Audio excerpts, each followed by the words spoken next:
दोस्तों, क्या आप जानते हैं कि इंसान सोते हुए खर्राटे क्यों लेता है या फिर हमें अचानक से हिचकी क्यों लग जाती है? प्यारे दोस्तों, इन सब बातों की वजह जानकर आप यकीनन हैरान रह जाएंगे। तो चलिए हम इस वीडियो में आपको इन सब सवालात के जवाबात देते हैं। हमें हिचकी क्यों आती है? दोस्तों, जब हमें हिचकी आती है तो लोग अमूमन हमें कहते हैं कि कोई ना कोई हमें याद कर रहा है, लेकिन दरअसल हिचकी आने के पीछे हमारे जिस्म का कॉम्प्लेक्स मैकेनिज्म काम कर रहा होता है। हमारा जिस्म 24 घंटे बिना रुके काम करता रहता है और हम अक्सर अपने जिस्म के रोजमर्रा और मामूल के कामों पर ध्यान नहीं दे पाते कि वो कैसे हो रहे हैं, या हमारे जिस्म के अंदर इन कामों को अंजाम देने के लिए क्या प्रोसेस हो रहा है। मिसाल के तौर पर दोस्तों, हम सभी जानते हैं कि गर्मी हो तो हमें पसीना आता है, लेकिन क्या कभी किसी ने ये जानने की कोशिश की कि ऐसा क्यों होता है और सर्दियों में हमें क्यों पसीना नहीं आता? हमें उम्मीद है कि आप में से बहुत से कम लोग ये बात जानते होंगे कि आखिर हमें पसीना क्यों आता है, और बाकी सब ने इस बात पर ध्यान देना जरूरी नहीं समझा होगा। ठीक इसी तरह आपको ये बात भी शायद मालूम नहीं होगी कि रोंगटे खड़े होने की क्या वजह होती है, या फिर ये कि पानी में जाके हमारी जिल्द सिकुड़ना क्यों शुरू कर देती है। तो परेशानी की कोई बात नहीं दोस्तों, हम आपकी मालूमात में इजाफा करने के लिए ऐसी ही नित नई वीडियोस लेकर आते हैं। तो आइए जानते हैं हमारे जिस्म में होने वाली कुछ ऐसी ही मामूल की सरगर्मियों से जुड़े साइंटिफिक फैक्ट्स के बारे में। स्नोरिंग, यानी हम रात को सोते हुए खर्राटे क्यों लेते हैं? दोस्तों, हर 4 में से एक इंसान रात को नींद के दौरान खर्राटे लेता है। अब खर्राटे लेने वाला खुद तो आराम से नींद एंजॉय कर रहा होता है, लेकिन उसके आसपास सोने वाले लोगों की नींद जरूर खराब हो जाती है। लेकिन सोचने की बात यह है कि आखिर लोग खर्राटे लेते ही क्यों हैं? दरअसल जो लोग सोते हुए खर्राटे लेते हैं, उन लोगों के मुंह की अंदरूनी साख्त दूसरे लोगों से मुख्तलिफ होती है। दोस्तों, आपने देखा होगा कि जब हम मुंह खोलते हैं तो हमारे मुंह के आखिर में एक घंटी नुमा झिल्ली नजर आती है, जिसे यूव्युला कहा जाता है, और यही वजह बनती है खर्राटों के साथ इतनी जोरदार आवाज पैदा करने की। जो लोग खर्राटे लेते हैं उनके मुंह के ऊपर की सतह और यूव्युला का साइज आम लोगों के मुकाबले में थोड़ा ज्यादा बड़ा होता है। इसलिए जब ये लोग सोने के लिए लेटते हैं और ग्रेविटी की वजह से इनका यूव्युला उनकी जबान पर गिर जाता है, जिससे इन्हें सांस लेने में दुश्वारी का सामना होता है। ऐसी सूरत में इनका दिमाग रेस्पिरेटरी ट्रैक को खोलकर सांस लेने और छोड़ने की ताकत को बढ़ा देता है। हवा की ताकत बढ़ जाने की वजह से सांस लेते वक्त यूव्युला भी हिलने लगता है, जिससे आवाज पैदा होती है, और इस आवाज को खर्राटों का नाम दिया जाता है। फिंगर क्रैकिंग, यानी उंगलियां चटखाना। उंगलियां चटखाना यानी फिंगर क्रैकिंग की आदत बहुत से लोगों में पाई जाती है, लेकिन आज हम आपको बताएंगे कि उंगलियां चटखाने पर आवाज क्यों पैदा होती है और क्या ये आदत हमारे लिए खतरनाक तो नहीं।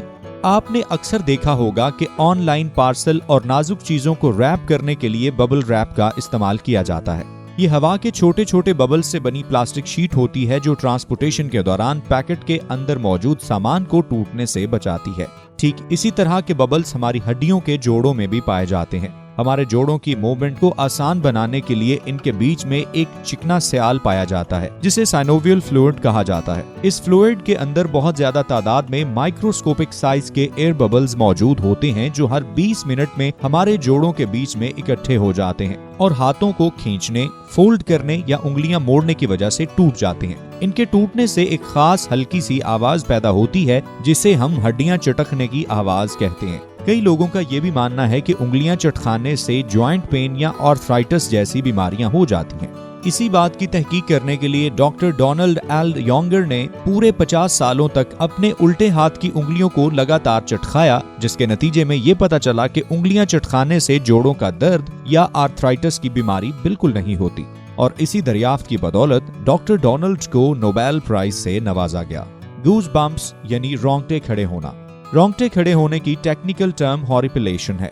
रोंगटे खड़े होने का अमल हमारे जज्बात और मौसम की तब्दीली पर इन्हिसार करता है। अमूमन ठंड लगने पर हमारे रोंगटे खड़े हो जाते हैं। इसके अलावा हमारे एक्सट्रीम इमोशंस जैसे कि डर, खुशी, सनसनी या हैरानी भी रोंगटे खड़े करने का बायस बनते हैं। दोस्तों, हमारे जिस्म में मौजूद हर एक बाल का एक अलहदा मसल होता है और यही मसल्स हमारे बालों को खड़ा करते हैं। जब हम किसी एक्सट्रीम इमोशन को महसूस करते हैं तो हमारे गुर्दों के ऊपर मौजूद एड्रिनल ग्लैंड्स खास किस्म के हार्मोन्स खारिज करते हैं, जिन्हें एड्रेनालाइन के नाम से जाना जाता है। ये हार्मोन्स खून के जरिए हमारे जिल्द तक पहुंचते हैं और बालों के इन छोटे छोटे मसल्स को टाइट कर देते हैं और इनके टाइट होने की वजह से हमारे जिस्म के बाल खड़े हो जाते हैं, जिसे हम रोंगटे खड़े होना कहते हैं। हालांकि आजकल के जमाने में रोंगटे खड़े होने पर कोई खास फायदा महसूस नहीं होता, मगर कहा जाता है कि हमारे बुजुर्गों के जिस्म पर बालों की तादाद बहुत ज्यादा होती थी और उनके रोंगटे खड़े होने पर वो सभी बाल खड़े हो जाते थे, जिससे ये मखलूक ज्यादा बड़ी और खतरनाक दिखाई देती थी और इसका फायदा उन्हें जंगल में मौजूद दूसरे जंगली जानवरों को डराने में होता था। आज भी ऐसे कई जानवर मौजूद हैं जिनके रोंगटे डर लगने की वजह से खड़े हो जाते हैं, जिससे वो अपने दुश्मन को डराने में कामयाब हो जाते हैं। Ilmi city online school Pakistan digital learning hub Pakistan में प्रोफेशनल ऑनलाइन कोर्सेज करवाता है। अगर आप भी घर बैठे ये ऑनलाइन कोर्सेज करना चाहते हैं और अपना एक कामयाब करियर बनाना चाहते हैं तो अभी रजिस्ट्रेशन के लिए हमारे व्हाट्सएप नंबर पर राब्ता करें। डेजावू। दोस्तों, क्या आपके साथ भी कभी ऐसा हुआ कि किसी वाक़े को देखने के बाद आपको महसूस हुआ हो कि ये वाक़या पहले भी हो चुका है? डेजावू एक फ्रेंच टर्म है जिसका मतलब है पहले से देखा हुआ।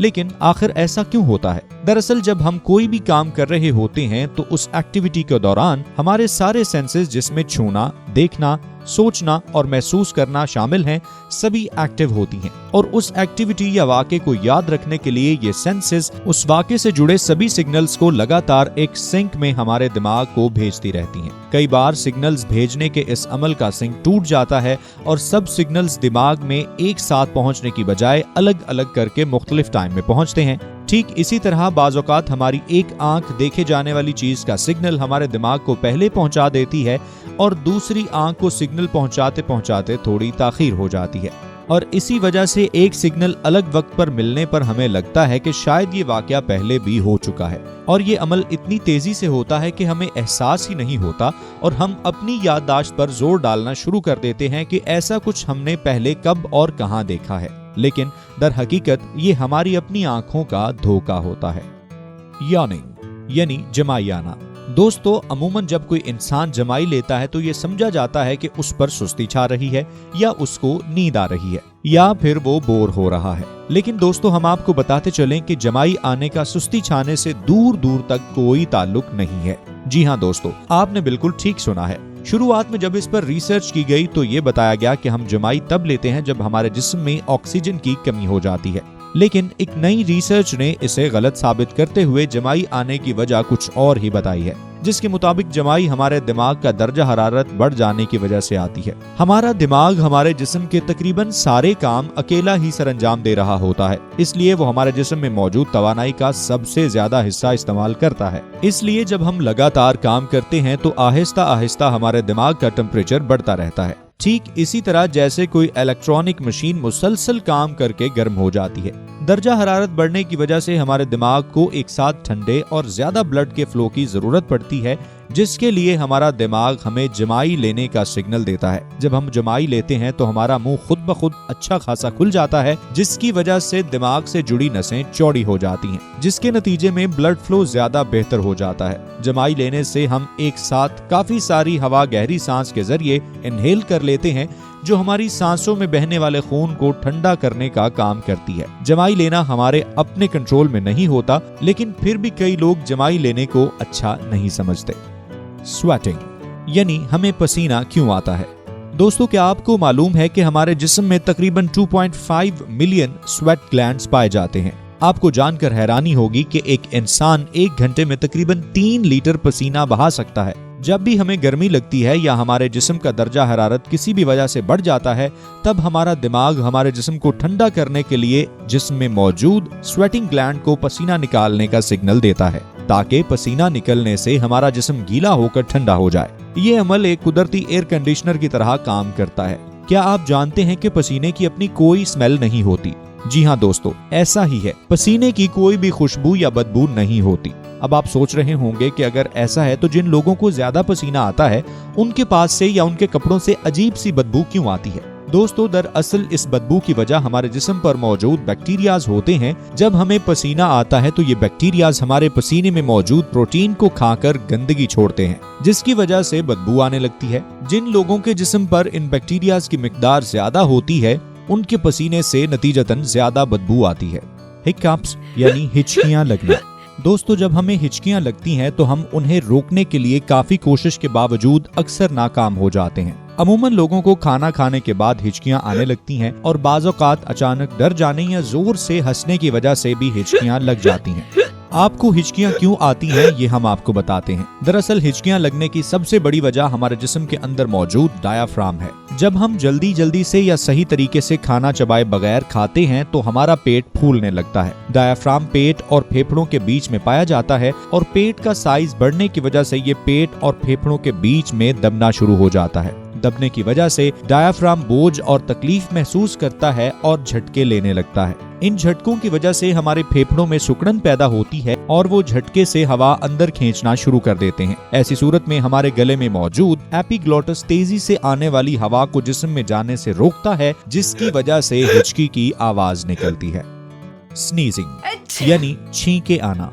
दोस्तों, जब हम छींकते हैं तो हमारी नाक और मुंह से तकरीबन 160 किलोमीटर फी घंटा की रफ्तार से हवा बाहर निकलती है। हमारे नाक के अंदर मौजूद छोटे छोटे बालों को सीलिया कहा जाता है और इन्हीं की बदौलत हमारे जिस्म में जाने वाली हवा फिल्टर होकर जाती है। इन बालों के जरिए बाहर से आने वाली हवा में मौजूद गंदगी अलग करके और उसका दर्जा हरारत जिस्म के दर्जा हरारत जितना करके उसे जिस्म में भेजा जाता है। अक्सर हवा में मौजूद छोटे छोटे पार्टिकल सांस लेने के दौरान नाक में चले जाते हैं। ये पार्टिकल्स धूल, मिट्टी, मसाले, बारीक पाउडर या फूलों से निकलने वाले पोलन्स हो सकते हैं। ऐसी चीजों के नाक में दाखिल होते ही हमारा दिमाग हमारी नाक में मौजूद सीलिया को इन पार्टिकल्स को बाहर निकालने का सिग्नल देता है, जिसके नतीजे में हमारी नाक और मुंह से अचानक तेज फोर्स के साथ हवा बाहर निकाली जाती है, जिसे हम छींक कहते हैं। छींक का ये सिग्नल हमारा दिमाग नाक में रेशा हो जाने या ठंड लगने पर भी देता है। सर्दियों में जब ठंडी हवा हमारे नाक में दाखिल होती है तो उसे जिस्म के दर्जा हरारत पर लाने और गर्म करने की वजह से